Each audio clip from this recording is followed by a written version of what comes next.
O Reino Unido revoga uma lei anti-vadiagem a partir de hoje. Ela é repelida em um momento crítico. Por 200 anos, vigorou. Na época proclamada, quando os soldados se tornavam mendigos após as guerras napoleônicas. De lá para cá muita coisa mudou, mas 2 séculos depois vai ser revogada quando existe um pico de mendicância, um pico dos rough sleepers, gente que dorme na rua no país. Eu tenho aqui ao lado, então, o texto da lei. A gente não vai ler completamente, mas aqui a gente tem, melhor dizendo, não o texto da lei em si, mas o que foi divulgado na nota à imprensa do governo britânico tratando do assunto. Vamos lá. Originalmente introduzida em 1824, descobriu-se que a lei de vadiagem pune as pessoas simplesmente por não terem um lar. Como resultado, afastou vulneráveis de apoio e aumentou o risco de multas ou antecedentes criminais, facilitando para as pessoas, ou melhor dizendo, dificultando para que as pessoas reconstruíssem as suas vidas. Fala então que é um passo vital para acabar com um sistema que não conseguiu abordar as causas do sono nas ruas e mudar o foco para prevenção, apoio e soluções de longo prazo.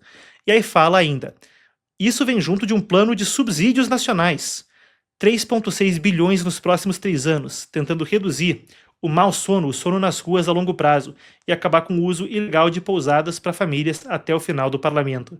Aí fala de mais investimento em moradias acessíveis em uma geração.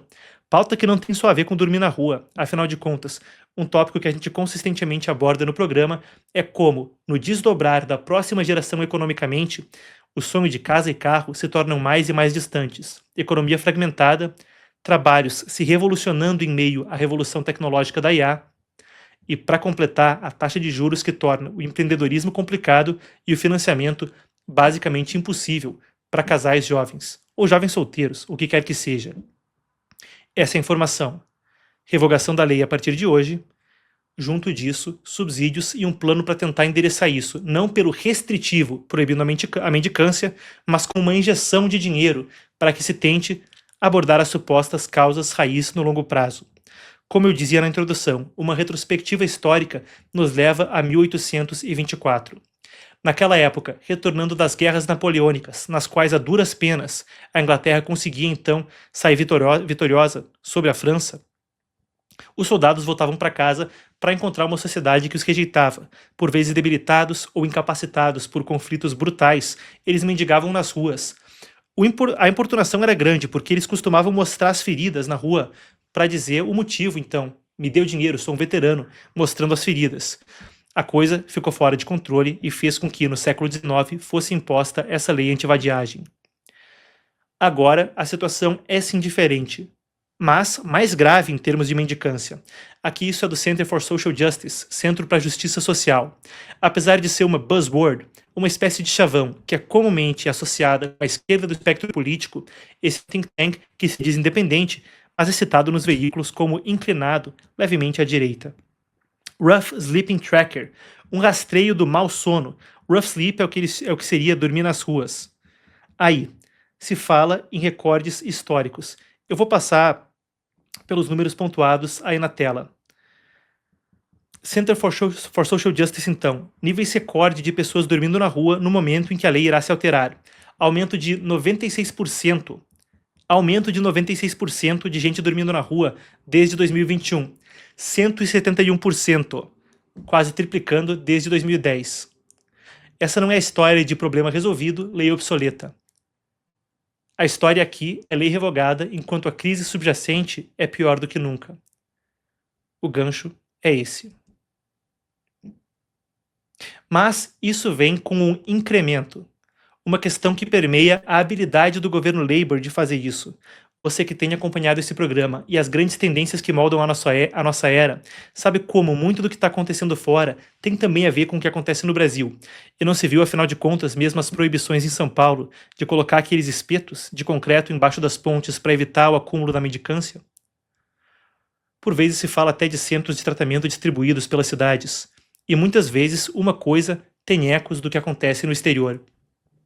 Mas as situações são distintas, e no Reino Unido existe uma tendência que é mais e mais gravosa, e que torna esse problema composto também por um quebra-cabeça mais difícil de entender. Enquanto se fala sobre isso, se fala também sobre um grande fluxo migratório no país. A imigração ilegal ou a imigração legal são as pautas prioritárias na Europa. A pesquisa não me deixa mentir e aqui você sabe que a gente busca evitar especulação. A notícia vem com a fonte primária, a análise com base. Eu tenho aqui a pesquisa da Reuters Ipsos, falando a respeito de imigração como a principal preocupação na cabeça do eleitor britânico.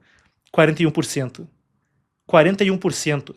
E a gente já trouxe antes uma outra pesquisa da Gallup que pontuava precisamente: o Reino Unido é o país onde o eleitor mais se preocupa com imigração ilegal.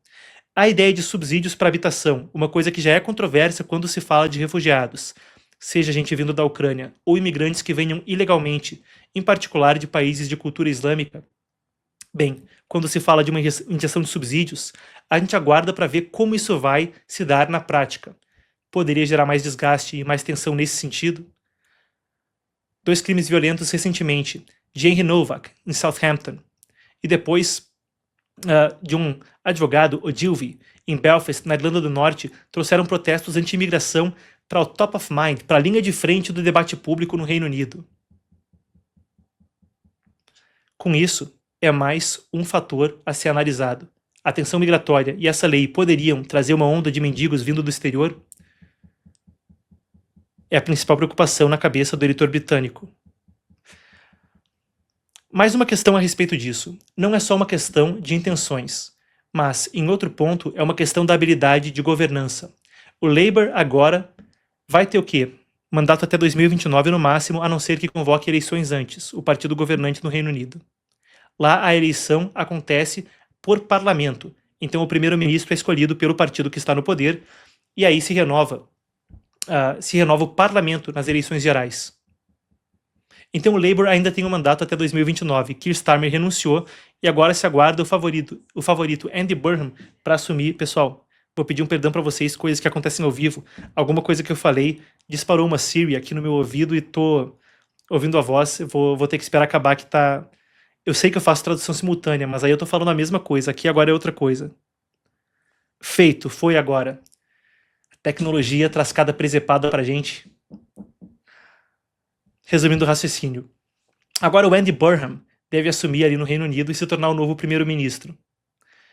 Nesses meses, aonde está no momento pato manco do Keir Starmer, quando só está esperando sair do mandato, a coisa fica cada vez mais confusa, e a gente não sabe como vai acontecer a capacidade de governança do Labour para implementar isso na prática.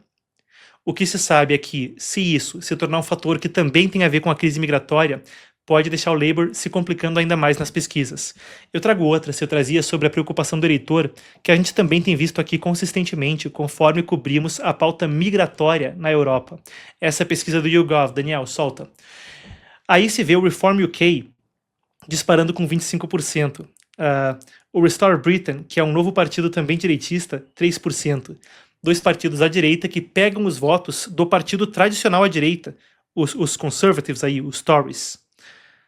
Então, os partidos que pedem o afastamento da comunidade europeia e uma política migratória mais densa têm juntado mais e mais o eleitorado direitista no país.